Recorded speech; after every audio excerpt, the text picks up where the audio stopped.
Am I in focus? I don't know. We're just gonna have to get... Okay. I don't know why whenever I film podcast episodes in broad daylight, I always look so super pale and so overexposed. We're just gonna have to deal with this today. And also I don't know if I'm in focus because it's difficult to tell in broad daylight. So we're just gonna go with it. I know that the title of this episode is quite dramatic. However, we do have some quite important things to talk about today. We're gonna cover quite a lot of things. If you've never seen my face before, hello, my name's Anna. This is my makeup and politics podcast, Playing in Politics, where basically it's like Bailey Sarian, but I mean, like the last episode, today's episode will have murder in it because we're going to be talking about more attacks that have been going on in not just in the UK but further afield as well. And if you want to know kind of my leanings, I do tend to do this disclaimer before I start the discussion, but I am a member of the Conservative Party here in the UK, have been since 2019. Coming up on 5 years in October, which is nuts. And if you're wondering, like any fellow Tories out there, if I'm going to be going to conference, I am. So see me there. I'm possibly going to be doing some interviews, but anyway, regardless, that's a whole other discussion. Today's episode, we're going to be covering, as I say, the attacks that have been happening in the UK since the last episode. Last episode we covered kind of the Southport murders and the domino effect into the riots that had, what's happened in Germany. I'm going to be discussing what we know about that, because there's a concerning fact that's come out about that. We're going to be talking about free speech again, the arrest of the CEO of Telegram. I do kind of have like a personal story about Telegram that I'm going to be sharing as well, how free speech is continuing to be attacked at the moment. And we're also going to be discussing prisons and prisoners being released early and all that drama. Thanks, Keir Starmer, you're meant to know the law. You're not doing it very well. Finally, we're also going to be talking about touching on briefly the leadership race and kind of where my views are at the moment, because it is something that not everyone's discussing, because I think everyone thinks it's boring to talk about, which it's not really. It shouldn't be. It is very important for kind of the main parties of the UK. Obviously, the Conservative Party need to rebuild from the drastic fall from grace that we've seen. So yeah, we're going to be covering that as well. If you're not, if this is your first time here, the format is basically I do my makeup, I talk about politics. If you want to know any of the products I'm using, link will be in the description. Well, the list will be in the description. I always start with simple, rich moisturiser. I'm gonna have to do the beauty guru thing of like doing this because I don't know why everything's so overexposed. But anyway, maybe subscribe so I can get a new camera. That's maybe that's the incentive today. But anyway, the makeup look I'm going to be doing right before we get into what we're going to talk about is similar to the last episode. I'm trying kind of looks out for conference, so today I'm going to be doing kind of more of a blue smoky eye. We'll see how this goes. So anyway, getting on to the discussion. So as I say, the last episode we talked about Southport murders and all the tragedy of that. Since then we've had the funerals of the girls who lost their lives, which is of course an awful tragedy that happened, and it was all brought up again. And as I mentioned in the last episode, this has kind of created a bit of a domino effect, similar to what we saw with George Floyd in 2020 with the Black Lives Matter movement. And a lot of people were saying like it's the wrong thing to have triggered this kind of effect. And as much as the Black Lives Matter movement it's corrupt just from the ground up, you know, with this whole situation it has created a similar effect in that it's caused an outroar and it's caused lots of different events to happen. Obviously we saw the riots was the first thing, and since then we've seen quite a few more stabbings and attacks. There was one with a mother and daughter in London. I think that was the first one that happened after I filmed my last episode. And since then we've had one in Germany, which again, it was a bit of a like, oh, not just a UK problem, which was really interesting. Obviously it was a tragedy, but obviously it was interesting to see this issue start to spread and highlight the fact that it's not just the UK that's dealing with an asylum seeker and a migrant problem. Now, initially when this happened, we didn't know a lot of information. There was a 17-year-old who was arrested who allegedly knew about the attack before it happened, but since then the attacker has been identified and has been arrested. Now, surprise, surprise, this is like stabbing bingo. Like, who can guess if they're going to be an asylum seeker or a migrant or not? Obviously, the Southport murder was an exception to that. That's why I say it's similar to George Floyd, in that, you know, it's that person was second generation immigrant and wasn't and hadn't come on a boat from Dover, miracle, and was also Christian and not Islam. But the guy who did the Germany attack, I just got brow gel,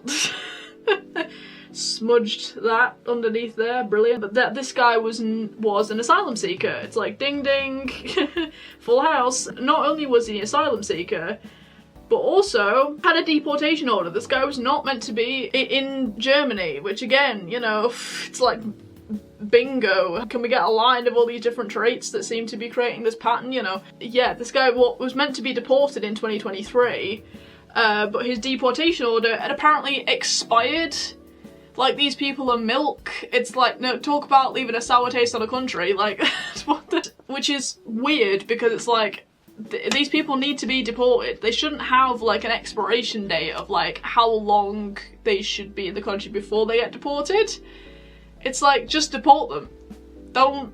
Don't have an expiry date on these people, regardless of when you do it. You just gotta get them out. There shouldn't be any kind of timescale, but apparently there is, which was wild. I'm curious as to what colour to actually start with, because I'm trying to use this blue palette that I got from BeautyBay. It's the Midnight BeautyBay mini palette. I don't know if I should just do something a little bit different. Okay. Anyway, yeah, that was really weird of a fact to learn, and I'm thinking to myself, is this just a thing in Germany, or like do we have like deportation order expiry dates in the UK as well? I mean, I've never heard of like an expiry date before this all came out, so it was like, is this just a them problem, or is this something we need to be looking into ourselves? I know in the UK we all blame the judges or whatever. We're gonna get into that as well later when we get onto like the leadership race part. It's something that Kemi Bagnot's been talking a lot about. Yeah, it was just a really fascinating thing for me to find out. As I say, it was like, what's expiry date? What do you mean expiry date? As I say, these guys aren't milk. Like, just get them out. Just get them out of the country. So yeah, that was just an interesting thing. We've had an attack also in the Netherlands, which was really fascinating. Obviously, again, tragic. When we say fascinating, we don't mean good. We mean tragic, but highlights a more important issue. That's what we kind of mean by fascinating. If you hear any other kind of creators who talk about this, use that word. But anyway, most recently, we've also had one at the Notting Hill Carnival. Just want to emphasise with the Notting Hill Carnival, this wasn't just one stabbing. If you look at the statistics, we've had several arrests, over like 300 arrests at the Notting Hill Carnival, which is crazy. And I know a lot of people say like, oh, the Notting Hill Carnival always breeds chaos and breeds crime. I'm not going to speak too much about that because I don't really know. This is the first time I'm really looking into and speaking about this, but we've had several stabbings, public order offences, drug possession and intention to supply offences, knives and weapons detained, several, and it's just, the whole thing's a mess. So when I talk about this, it's not just one incident, it's several that spanned across the whole festival. I'm filming this on August Bank Holiday Monday at the 26th, and this has just been kind of just the weekend kind of just gone, pretty much. Like, so many weapons were seized by the Metropolitan Police, which, can we be really shocked? Again, Sadiq Khan's London is just such a cesspool of crime that it's like, at this point, if any crime happens there, it's like, well, this just further highlights how bad Sadiq Khan's London's got, you know, how unsafe it was. And actually, interestingly, the stabbing that was a mother and daughter, they were Australian tourists. They weren't even like local Londoners, which I just think is, again, just further highlights the issue that we have, in that people like visiting London. You know, it is the capital of the UK, and it is a very, like, it is a landmark. We've got a lot of architectural landmarks in London, you know, like with Big Ben and even like the Houses of Parliament. I mean, technically Big Ben is like part of the house, it's part of the Palace of Westminster, part of the Houses of Parliament. So I could have probably picked a better example, but I was doing eyeshadow, okay? Just forgive me. And just kind of all the tourist attractions that you get in London. I know I'm going after conference, mainly to go see shows, and some people come for the West End shows as well. I'm seeing Cabaret and possibly Hadestown. That's a whole other topic, but yeah, people come for London as a tourist destination. So it's just an interesting point to highlight that it's not only not safe anymore for Londoners, but it's also not safe for people visiting London. And the reason that it's not safe for anybody is because of these visitors, or like, you know, we can call them that, really. The irony that to the UK, like that's why this isn't safe, is because we're just allowing people in unvetted, and it's creating just such an unsafe environment, and Sadiq Khan's doing absolutely nothing about it. So yeah, that was just like, that was a tragedy. I mean, both people are fine. I don't think anybody actually died in that case, which is a miracle again, because a lot of these stories tend to end in somebody dying, somebody losing their life, having their life taken away. So that was a good thing in a way. Again, it just highlights this issue that we have. And another ironic thing as well about like the Germany attack was that the attack happened during their Festival of Diversity, which, you know, the irony with all these situations, in every single situation that we see, there's some form of irony, and it's yeah, again, highlighting such a tragic situation we have in this country at the moment. So unfortunately, I don't believe, as the title says, I don't believe that these attacks are going to get better before they get worse.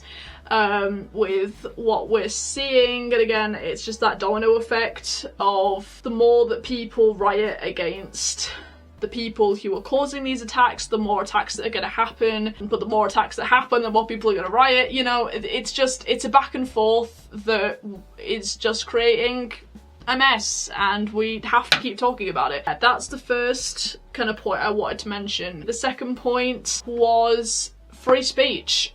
This is something I found out literally this morning. I'm trying to figure out how I'm going to start this look, because I have my By Mitchell cream shadow, and I'm going to try and sort of show you guys how I do this, because I'm not even sure if I've even gone through this process on the podcast before. The outfit that I'm planning on wearing this with is quite sort of dark navy, so I'm trying to figure out how I'm going to do this. Whilst I figure out how to do that, let's talk about free speech.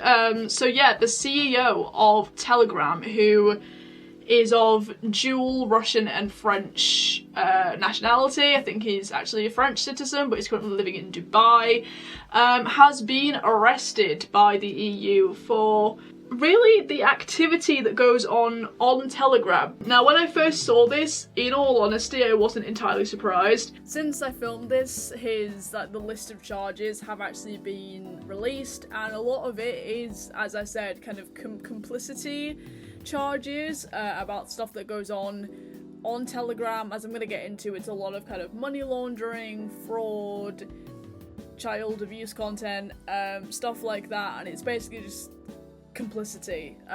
So just kind of not acknowledging it and dealing with it, I suppose, but I'm going to elaborate on this point. Just wanted to add that in, that we do actually have the full list, and it is a lot of what I'm going to talk about. Because Telegram, in my experience, has always been a place of dodgy dealings, let's just say.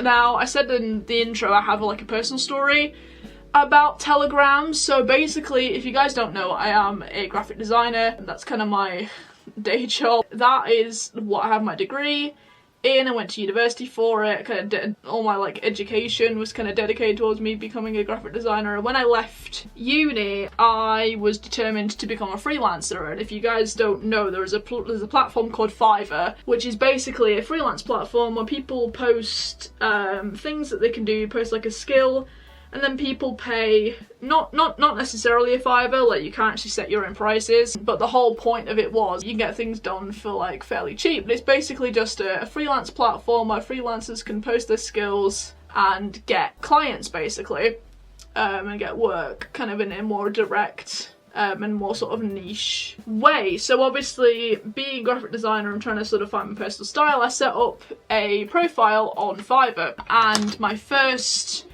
proper client, let's just say, turned out to be a little bit of a scam situation. I don't know if any of you follow my graphics Instagrams, I did post on that on there at the time. Basically, these people, and I think they were of Indian descent, like this guy, basically was trying to set me up with this project of basically creating a set of logos. It was like a set of logos. I seem to remember I was looking them up, these organisations, and so some of them were real and some of them I couldn't really find, which should have been the red flag. We will get into this. But basically they were in Africa, one of them was, and one of them was in, I think, India, as I say. And if you guys don't know, a lot of Indian people do kind of lean into kind of graphics, web design, that kind of thing. Like, you know, if you look something up in terms of that on YouTube, a lot of the times the guy giving you the tutorial will be of Indian descent.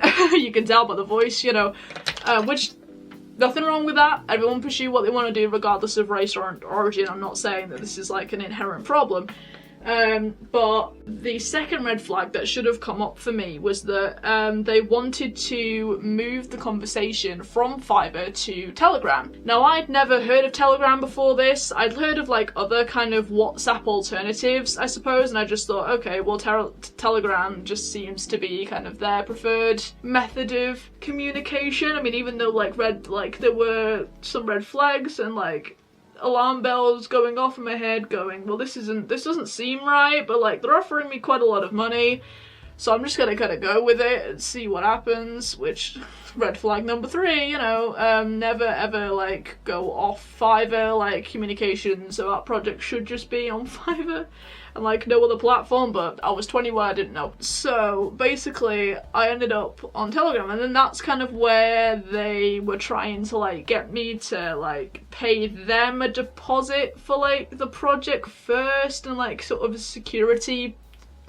deposit really, which really should be something that like the designer sends to the client. Really, it shouldn't be something that the client sends the designer. Like, that should not be something. But again, I didn't know at the time. I was not aware of these things because you don't really get told this in uni, but that's a whole other conversation. But I remember like asking a friend at the time, like, hey, I'm dealing with this situation, is this normal? And she was like, yeah, no, get out of there immediately. So I ended up deleting Telegram, like blocking them all and just getting off there entirely. I should also mention as well, after this main incident, at the time that I sort of stayed on Fiverr trying to get like genuine clients, I did also have quite a lot of other people trying to reach out and basically asking me to add them on Telegram, like just immediately giving me like their Telegram number and being like, we're gonna discuss this on Telegram, like please like add me on Telegram to discuss the project. So just to emphasise, this is why I believe that I do agree that Telegram has never actually been like a very legit messaging service. Do I think that the guy should be arrested for it? No, they should be going after like the individual users. However, I do think at the same time that there should be some kind of investigation into this, but to arrest the guy is a little bit unfair. So when I heard that like the CEO of Telegram had been arrested, I was for like basically, I mean, to be fair, a lot worse things than what I'd gone through, I will not lie, but like a lot of dodgy dealings, and like there are allegations against him as a person as well. Based on my own personal experience, I wasn't entirely surprised, and I was like, well, yeah, because my experience in Telegram is a bit dodgy, and to be fair, a lot of these alternatives to WhatsApp do tend to be can be a little bit shady in terms of the people who use them and what goes on. So again, wasn't entirely surprised. What was interesting was that a lot of people see Telegram as a non-Meta owned kind of more free speech version of WhatsApp, which is really interesting because a lot of people don't really like Mark Zuckerberg. They think that obviously he owns Meta, which is WhatsApp and Facebook and Instagram as well. So a lot of people think like, oh, these alternative apps are kind of a non-regulated in the same way type of a platform, because a lot of people don't really like Mark Zuckerberg for what he's been censoring on Facebook, especially with the recent kind of rise in people getting arrested over kind of Facebook posts and tweets and things.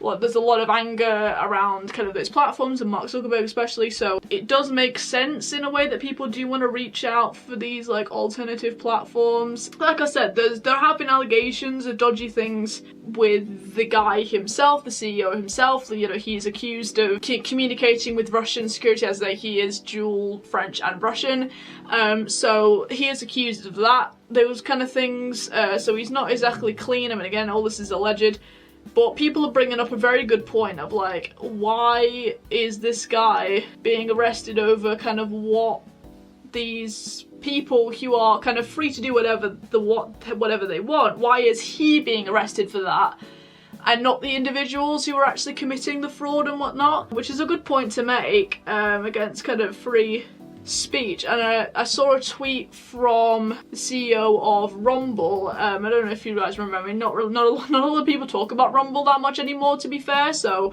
it was interesting to see this come out. But Rumble, before Elon Musk bought Twitter, I'm pretty sure Rumble was like an alternative to Twitter, which was interesting. Again, I don't see the people talking about it as much anymore, so I wasn't entirely sure that it was really still a thing. But yeah, the CEO of Rumble came out and basically said like, hey, we've had several countries like attack our app, so like I think China banned it, France threatened it, so I think they removed it from France, and apparently the UK also threatened the security of Rumble, so they got rid of it on there as well, which was interesting to see. That he was kind of defending the CEO of Telegram, basically saying like, you know, this is an attack on free speech. So I mean, I do kind of, as I say, I do see the logic behind it, I do see what people mean. However, with encrypted messaging services, I mean, MPs use WhatsApp, so I don't really see why people are making such a big fuss about this, in all honesty. There are much bigger fish to fry. I mean, do I agree with this guy being arrested over what other people are doing on his app? Not really, because it's like, are we going to arrest Mark Zuckerberg for like corruption from MPs? Like, because as I say, MPs use WhatsApp all the time, but the amount of times we've seen like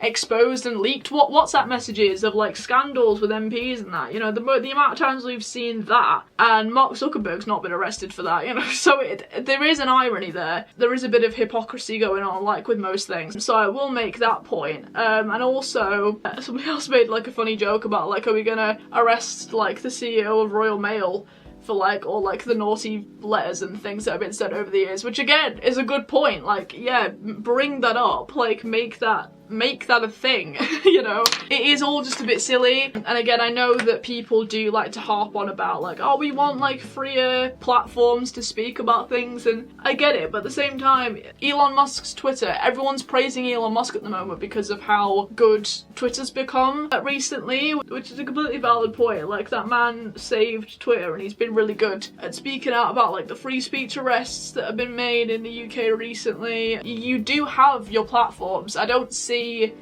why this guy has to be arrested over fraud and child abuse content stuff being posted on this alternative to WhatsApp. It just doesn't make sense to me. It is valid, again, because I don't agree with the arrest of the guy, but it just all seems a bit like, really? You know? Because like, you have perfectly good free speech platforms, so yeah, it just all seems a bit nuts to me, and I hope they don't actually charge the guy unless he's actually guilty of doing dodgy stuff himself, in which case, fair enough, send him down, you know. But as I see it at the moment, he's not really done anything, so I don't really see the point. But perhaps that's just me, I don't know. Whilst I've been rambling, that eye makeup turned out pretty good. Basically, if you didn't really follow what I was doing, I basically laid down with like sort of a flat, fluffy brush. I laid down the kind of the first line, then I went in with my pencil brush, which is the key. You get like a pencil brush like this, like a 2016, and either smudge out black eyeliner if you've not laid that down beforehand, or what I did was kind of put this on first, smudge it out a little bit with this, covered in the By Mitchell Ecliptic cream shadow. Then I just kind of played around with it, as you can see, where we'd add back with a lighter shade of blue over the top of it, just to add a little bit more smokiness in there, and I feel like it came out really nicely, so we're doing well. And also, I'm aware this is not going to go really well with my bright green t-shirt. We're just going to go with it, okay? I didn't plan this outfit around filming this episode. Anyway, moving on to the next point while I decide what I'm going to put on my lid, because I need something glittery. Prisons, and our prison capacity issue, which we did touch on in the last episode, because that is something that we are dealing with at the moment in this country, is we are having dangerous prisoners being let out of prison early because we don't have the space. We've seen grooming gang leader be released, which I do keep harping on about because it's still crazy nuts to me that that's a thing that's happened. The latest one, though, I saw this last week, was that a child abuser, if you know what I mean, trying not to get myself censored here, has been spared jail because of capacity issues. It's the same thing, which is just, it's crazy because they can arrest and put away all these people for watching protests and for posting on X or Facebook in a way that doesn't incite violence. They can do that till the cows come home, but in terms of actually putting away dangerous criminals and keeping them away during this time, no. Apparently it's going out the window, which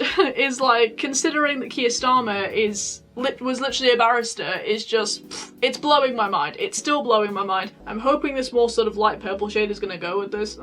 Pray for me. Oh yeah, that works. Okay, the latest thing that's come out, because all those other prisons we were talking about before were all male, pretty much. Now it's come out that female prisoners, because they apparently don't pose as much of a threat, which we'll get into that in a bit, like their short sentences are being scrapped potentially, again because of capacity issue. Now listen, as much as women perhaps don't have as much physical strength as men when it comes to assaults or harm or things like this, bitches still be crazy, okay? Bitches still be crazy. That's why we're putting them away in jail in the first place, even if it is for a short period of time. And I'm sure that we all know a story that somebody's told us, probably a man, of women like throwing things or like just being absolutely deranged. And women can be violent. Again, you know, when they are not innocent in violence, especially towards men and children, you know, they can still be incredibly destructive to life and property and dignity and all the things that men can, just maybe not on as much of a frequent or extreme level, but they still can. Not enough people talk about that. I mean, that's a whole other story for another day. I will not lie, I'm pretty sure I'm gonna need something else. I did get my half magic, like, pill glitter out. It is pretty, but it's not quite giving what I want it to give, so we'll get onto that. Anyway, what I was saying was bitches be crazy, and it's crazy that we're now being more lenient on female prisoners because of their lower threat, which I agree with at a certain extent, but as I keep saying, bitches be crazy. That is insane to me. It is absolutely insane. And it again just highlights another issue we have in this country, which is letting dangerous people out early. You know, this country's filled enough with crime of people who shouldn't be in the country, and you know, it's bad enough that we're not locking them away or deporting them, and then instead what we're doing is letting out actual dangerous British citizens, even if they're not first generation, you know, it's still British people. I was talking about like the grooming guy leader with the whole not always British, but like, you know, now we're talking about like British people being let out. British people can still be violent, bitches be crazy. Stop. Just actually keep away the people who actually need to be kept away behind bars, instead of arresting the innocent ones who are just watching protests or posting things on X or Facebook that don't incite violence. Like, it is nuts what's happening in this country, as I say. Oh, that's so pretty. Okay, this half magic pill glitter, by the way, if you're not on it already, get on it. It's so good. It's so pretty. The camera's not going to be able to do this justice, but oh, it looks so good. I can't wait to wear this glitter at conference. It's going to be so fun. As I say, bitches be crazy. Stop letting dangerous people, male or female, out of prison early. Don't do it. Just stop. Keir Starmer, please. I'm begging you. So yeah, that's kind of my thoughts on that, waving my eyelash colour around. Alright, so I'm gonna do my mascara, and then we're gonna come back and we're gonna talk about the leadership race and kind of my first thoughts on this, because I did some digging on a couple of people, kind of my first choice and then the membership's first choice, and we're gonna discuss this in a bit of depth in a second, but I've got to do this first. If anybody asks me kind of what takes the longest time during your makeup that shouldn't do, it's mascara. Like, I've always struggled with my lashes really, and I don't know what it is. I spent ages just building it up, making sure it looks okay, and even then I'm not really satisfied with it. I don't maybe I just need a new mascara because I've been on the Sky High so long, and I know, like, I do love it, I do love the Sky High, but I don't know whether I just need to try another mascara. Good mascaras for people who struggle with straight lashes. Okay, just somebody give me the recommendations in the comments. Thank you. Tory leadership. The thing no one's actually talking about. I'm not even sure why I did that because I didn't put the plastic back, but I don't know why anyone's like not really talking about this on like politics channels, so I will. I'll be the one person. Okay, so as I mentioned at the beginning of all my episodes, I'm a young Tory, okay? I'm a member of the Tory party, I am a young Tory. And conference obviously is going to be a big thing because it's going to be centred around the leadership election. I think I've said this before, but that was a very good incentive because a lot of people, especially after the election was called and after last year's conference, we were all saying, whoa, we wonder what next year's conference is going to be like, whoa, you know, and then when the election was called, everyone was going to be like, well, what's the point of conference now? Because before the election was called, everyone was like, okay, conference is going to be like the last hurrah of the last time we're going to be in government for a while. Let's, you know, have a good old time. And don't get me wrong, conference is still going to be that. Okay, those of you who are going, we all know it's still going to be a good time. We're still going to party it up like Margaret Thatcher's still alive, and we're all going to have a good time, okay? At the same time, it is also going to centre a lot around the leadership race. I just got concealer all over my eyeliner.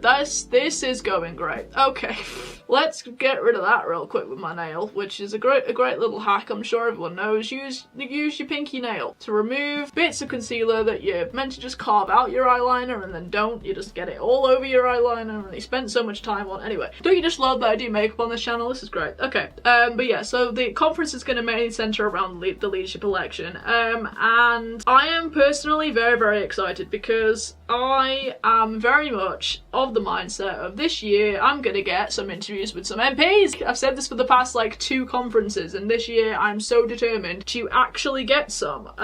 Those of you, friends of mine who are watching this who are going to be going to conference, please help me with this, because if any of you got connections, like if you can get me to any of like the leadership candidates for an interview, that would be great, because I want to do like a big conference extravaganza episode, but yeah, basically we just go around causing chaos at conference. It's gonna be amazing. Personally, I have my choices of who I like, and then we're gonna talk a little bit about people's campaigns. So we're gonna focus primarily on 2 people. My first choice, which is Tom Tugendhat, we're gonna get into that, and 2, the membership's choice according to the polls, which you go for, you can't always trust it, but she has been hailed as the leadership's choice, as the membership's choice rather, which is Kemi Badenoch. Now I am going to do like a more full episode about the leadership election where we go into basically everyone else, but I just wanted to focus on those 2 people today because those are the 2 people I talk about Tom a lot of other people talk about Kemi, so we're going to focus on those 2 people. Now,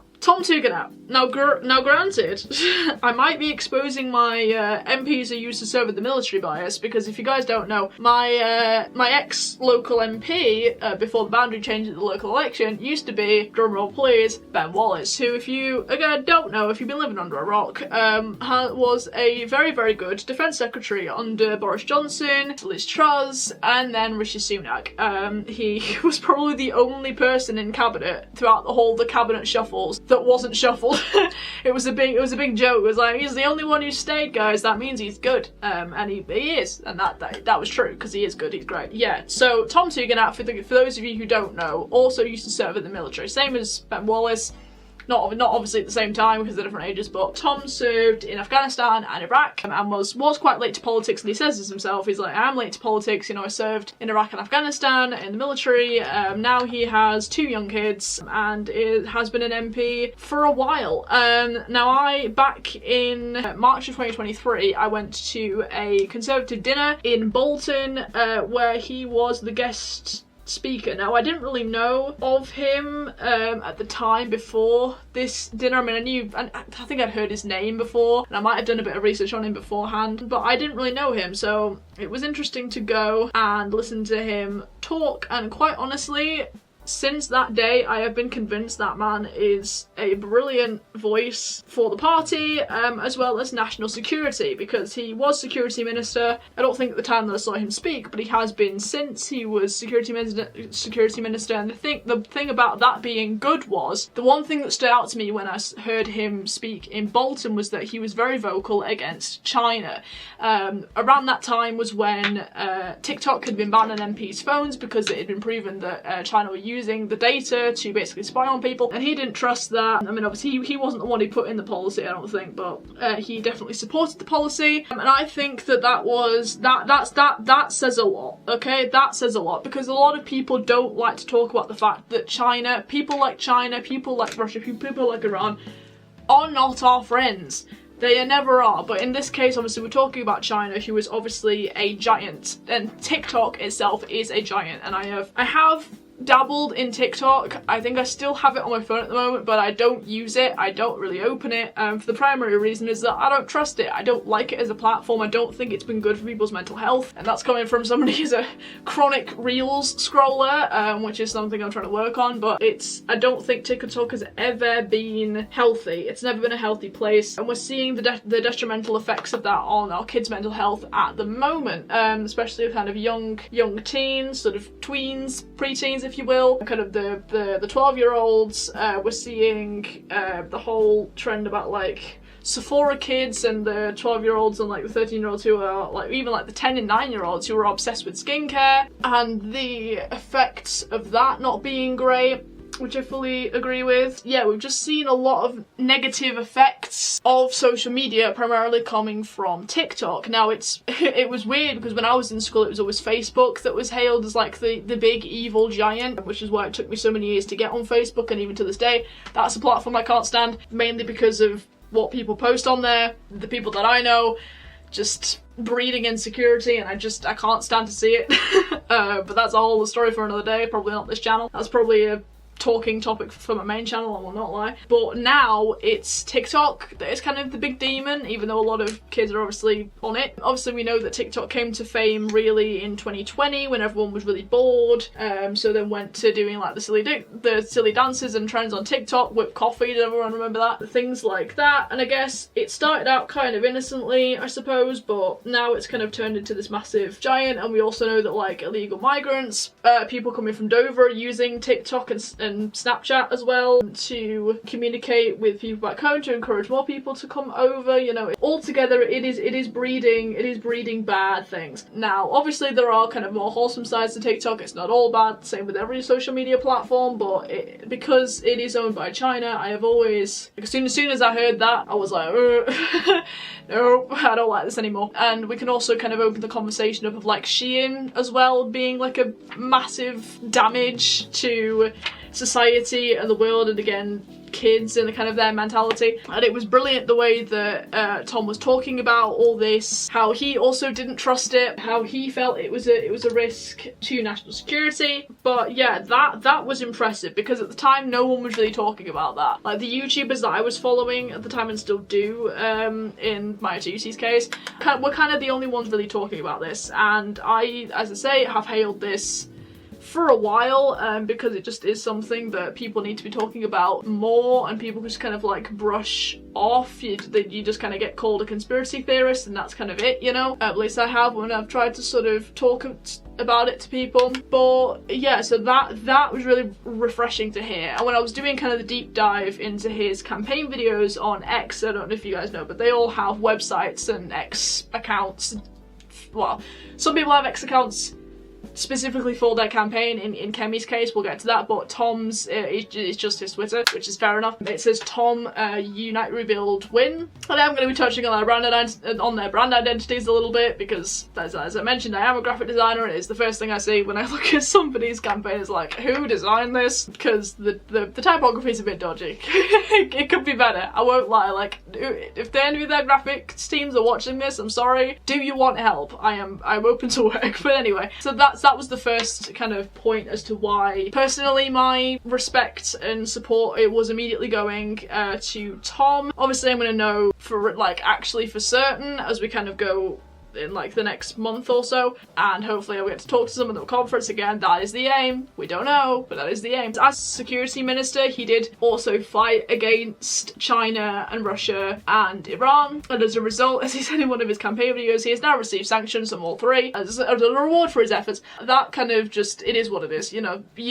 you mess with those countries and they're immediately like, yeah, you're never coming here. So there you go. He's also very open in his campaign about talking about increasing earnings and opportunities for young people and people trying to buy houses. But he says but the one thing I really liked was that he emphasises.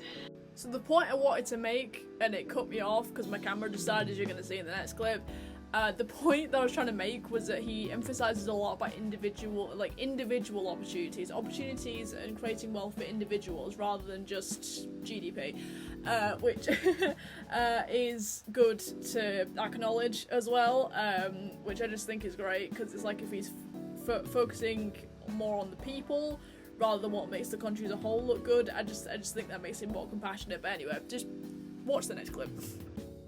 So I finished this episode. I was talking about Tom and Kemi and all the wonderful things, and it corrupted because my camera died. So I filmed it on my webcam, and the webcam clip corrupted. So I don't have any of the footage anymore. I don't know what happened there. Don't know what God's trying to do to this episode, but apparently I'm not allowed to finish this episode.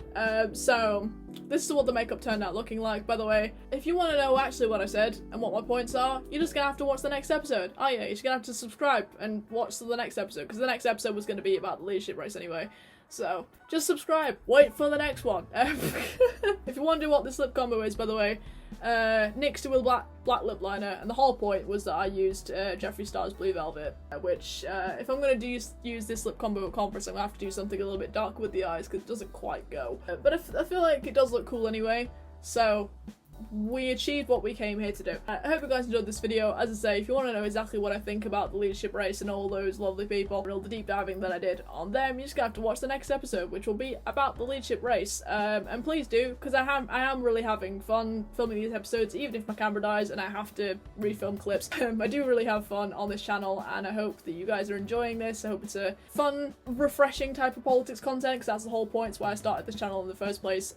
So yeah, hope you guys enjoyed. This turned out kind of cool, and I will see you guys in the next one. We will see the end of this chaos.